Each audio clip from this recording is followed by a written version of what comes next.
Charles here. Welcome to Backroads Living.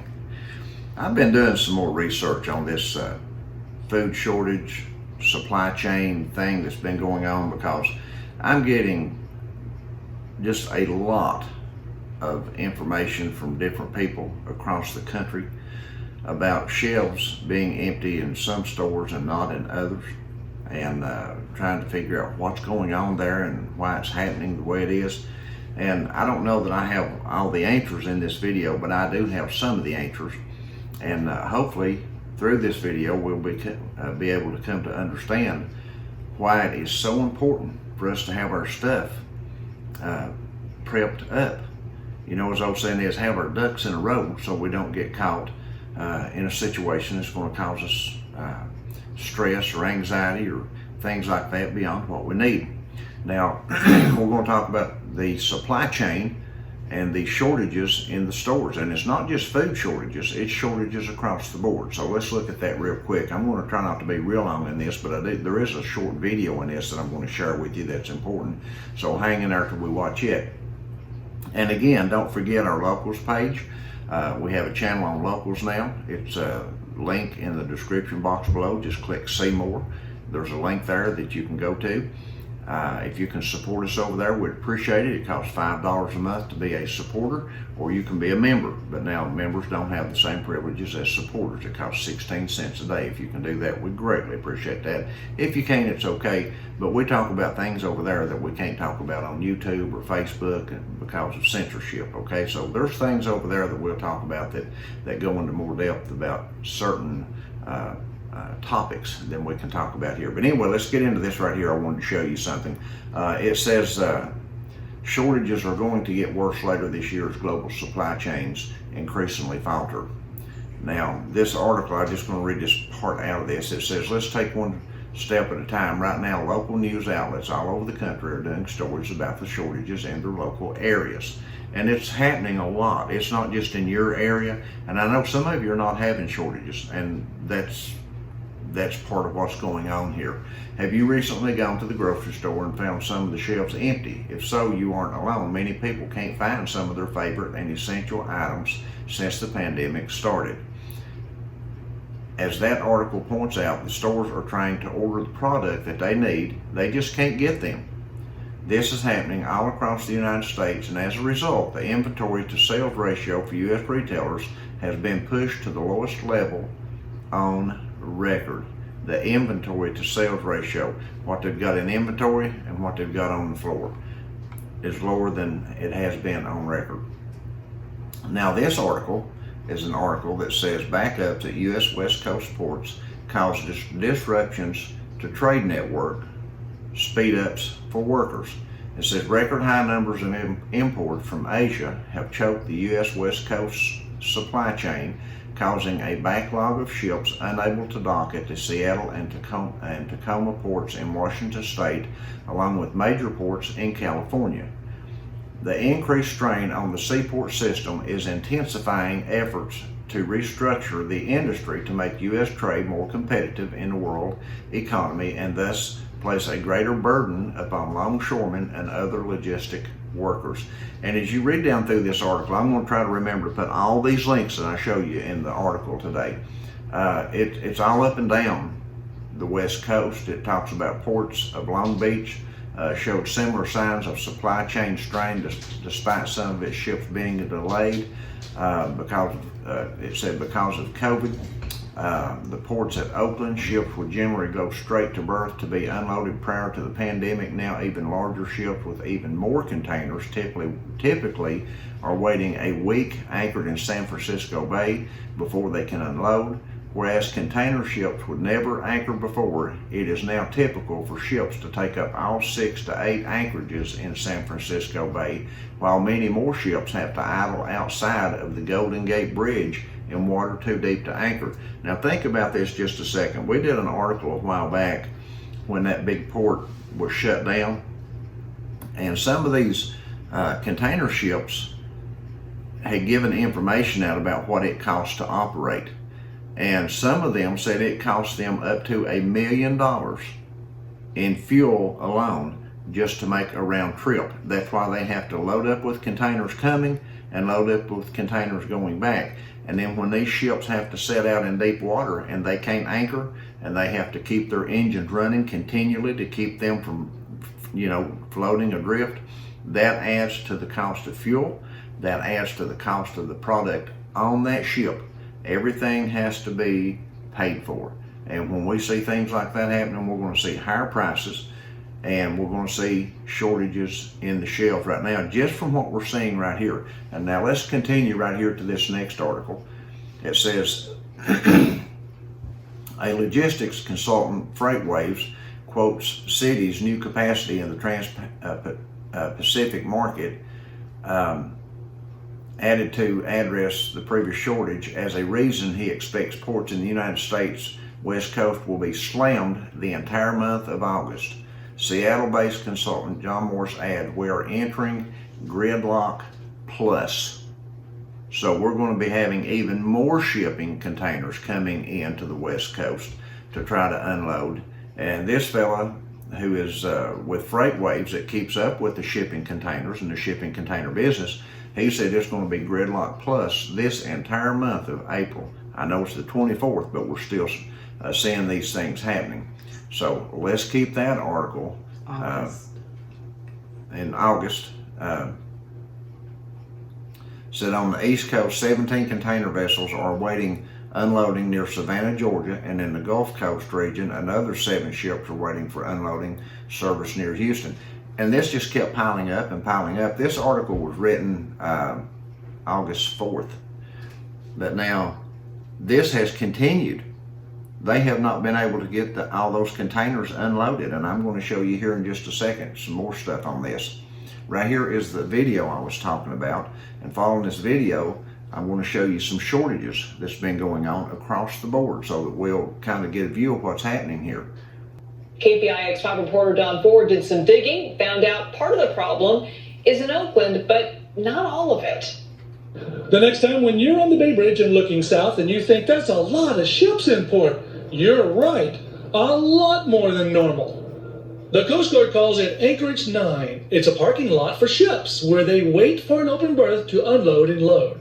It is as crowded as it has been in years. There are 24 spaces and 19 of which are in use. The problem starts far from here. It's full because of the congestion that's happening in the Southern California ports of LA and Long Beach. If you look out into their harbor, there's anywhere between 50 and 60 vessels waiting to berth. Many of those are rescheduling to unload here up in Oakland.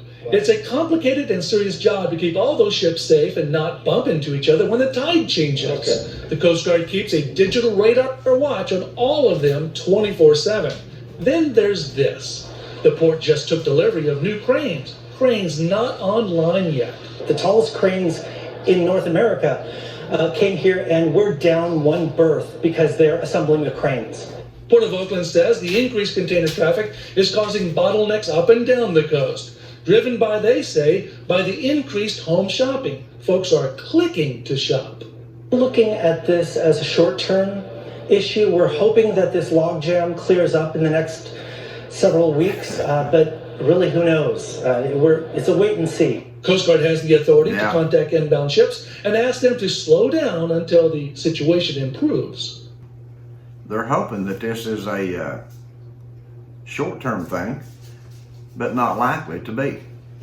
And the Coast Guard can actually ask these vessels to stay out of the docks and out of the bays if it becomes too crowded and gets too dangerous for passage in the bays. So, we don't know the extent of what this is going to cause. We do know that it has already caused a lot of shortages on a lot of shelves, and I'm going to show you some pictures here in just a few minutes of a Walmart. Folks, and this is happening everywhere, and it's because of this.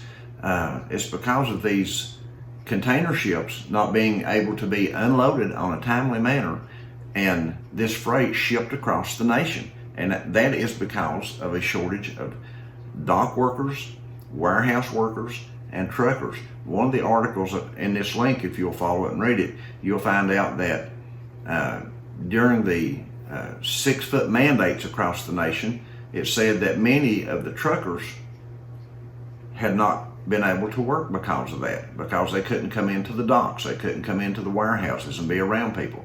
And it really, put a hamper on getting stuff shipped out. So let's continue right here real quick and see what is happening.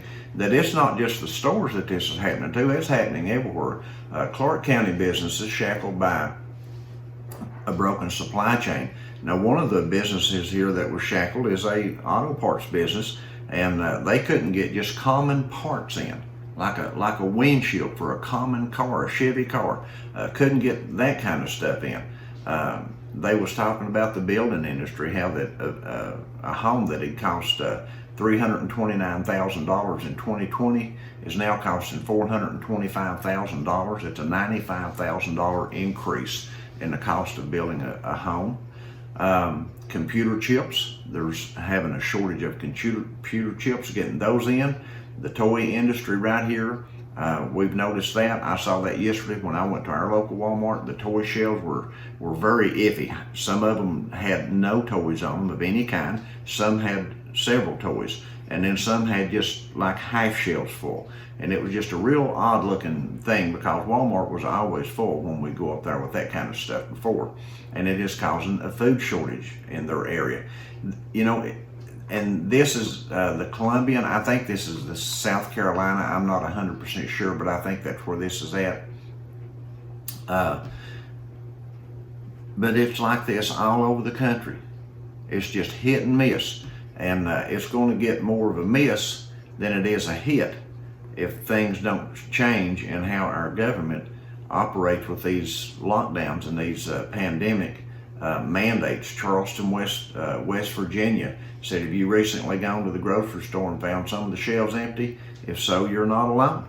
And many people can't find on their favorite and essential items since the pandemic started. You can't find cornmeal because I was looking for that. Can't find any of that, said customer Sarah Roach. Couldn't find cornmeal in her local store. How about that? I'm telling you. Store employees say it's not because they don't order the products, it's due to the lack of workers to get items from the fields and warehouses to the shelves. Store employees say product demand is 25% greater than it was in 2019. There's not really a shortage of product. The product's there. It's sitting in the ocean in container ships. The main issue is the shortage of workers in all stages of the game. I mean, from the processing plants to the manufacturers, to the warehouses, and then straight to the retail stores, said Jeff Joseph, owner of the Biggly Piggly Wiggly in Charleston, West Virginia. Sometimes the problem's in the packaging.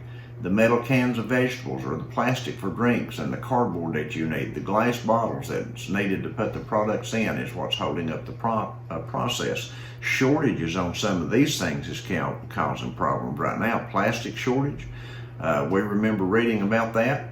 There's also a shortage of truck drivers to get the product from A to B. I can't find anything more important than truck driving, because our goods and services are dependent upon it, and our very lives are dependent upon safe drivers. This is a driving school owner said that. You get mad at people because they don't have your favorite brand of whatever food and toilet paper. It's not the people at the store's fault, and it's not really the trucker's fault, because they're doing all they can. Listen to this. Regulations set in place to ensure the safety of the truck drivers are also, ironically, contributing to the driver shortage. They can only drive so many hours per day, and with GPS, now we have the ability to know whether or not a particular truck and driver are driving more than is safe. So, we put the truckers in a bind. They can only drive so many hours. If they drive more than that, they're fined. So they have to stop. If it gets to you, fine. If it has to sit overnight or 2 days or whatever for them to take the break they're supposed to, it'll just have to sit on the truck. That's just the way it is in America today. Here's the next one. It says, behind the rising menu prices, Kitsap restaurant owners navigate bare shelves from the supply challenge. They can't get their product in to sell their goods and to operate their restaurant. This is a restaurant owner. Food prices fluctuate with labor and supply shortages, and they're going to continue to fluctuate. And the article we did the other day, one expert predicted up to 14% higher prices by October. And if this continues to do like it's doing, it may be higher than that. We really don't know the extent of what this is going to reach. It could be extremely high by then. And then this article here, both Chili's locations in Abilene closed due to severe food shortage. They were closed for 2 days because they couldn't get food into the restaurants to sell. Just couldn't get the food in. And then here we go, a grocery chain says it's receiving just 40% of the items it ordered from suppliers and is making its own version of Lunchables because it can't get hold of the real thing. So again, those lunch packets are just not showing up. And here's another thing that we need to look at. I'm going to show you these pictures right here, but there's other articles out there that I've read the last 2 or 3 days. There were several articles on people not being able to, school systems, entire school systems not being able to get the food shipped in that they had normally been able to get, and there was a shortage on that shipping to them. So it was putting school systems in a bind. It's really put everybody, and every industry has suffered from this. It's not just the food industry, but I wanted to show you right here, I'm a member of this group, and I wanted to show you some of these pictures. This is Omaha, Nebraska last night at Walmart. As you can see, the candy there is very sparse. That's the way our Walmart is with the candy, maybe even worse. And here's some more. You see the empty shelves there. Here you go again with the Raymond shelves empty. And here we are with canned goods, canned foods. I wouldn't want my Walmart to look like that. It would make me very nervous if our Walmart looked that way. And here we are in the frozen food section, the chicken. You know, and there's more meat that it's missing. And then your pre-made Lunchables right here. You see all these empty spaces in here, all those empty spots through there. It's just amazing. Amazing. Many stores. When I go through this group and look at the pictures of empty shelving and empty foods, there is always a shortage in the pre-made lunch areas. And I think that's because they're trying to prioritize the school systems or they're having a shortage on plastic and can't individually wrap them anymore because of that. But here's another one with the shredded cheese. Look at all those empty boxes through there. Low on shredded cheese. And there's the milk section, or not milk, but orange juice section. Here's your smoothies. It's like that, you know, in many places. If you look through and join some of these groups and follow them, you'll find out that this is happening all across the United States. And then we have people tell us that their stores are full. And, you know, I understand that. Maybe their warehouses that they ship out of had better supplies and better back stock. But at any rate, and look at the clothing right there. Most of the clothing comes from Asia and China and places like that. There's their clothing. This is in Omaha, Nebraska, in a Walmart store. So this should give us concern and help us understand that we need to have our stuff together. If you can get it, get it. I just got an email this morning from a young lady that said she had been ordering a certain product on Amazon for the longest of time. I always got it shipped right out and got it in a day or two. Now it's taken her 2 weeks to get it. Another product she'd been ordering online, she placed an order last week or the other day for another shipment of the stuff she'd been getting online, and she said they wouldn't sell it to her, so they just wasn't going to be shipping it out anymore.